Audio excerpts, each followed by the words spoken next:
क्रीडा क्षेत्रामध्ये एक मिनिट, संबंधित संस्थेमध्ये मग राजकीय लोक का जातात? एक मिनिट, एक मिनिट मी फक्त एक उत्तर देतो. स्पोर्ट्स कोड आत्ताचा एक मिनिट बाई, आत्ताचा विषय एवढाच आहे की संपूर्ण सभागृहाने सत्तारूढ आणि विरोधी पक्षाच्या सर्व सदस्यांनी भारताच्या टीमचं अभिनंदन केलं. हे करत असताना त्याला पक्षीय राजकारण देण्यात आलं.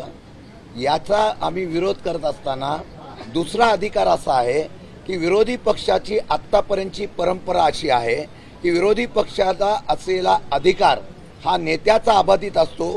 त्यांनी ज्यावेळेला बोलण्यासाठी मत मागितलं की त्याला तो अधिकार दिला जातो. गेल्या काही महिन्यापासून आम्ही बघतोय की विरोधी पक्षाचा अधिकार डावलण्यात येतोय.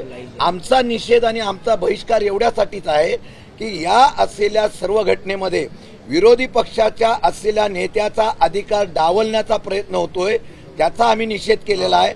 जर त्या बाबतीमध्ये सुधारणा झाली नाही तर विरोधी पक्षाच्या नेत्याचा अधिकार दाखवण्यासाठी आम्हाला तीव्रपणाने सभागृहात भावना आमची व्यक्त करून आंदोलनाची भूमिका घ्यावी लागेल. एबीपी माझा, उघडा डोळे बघा नीट.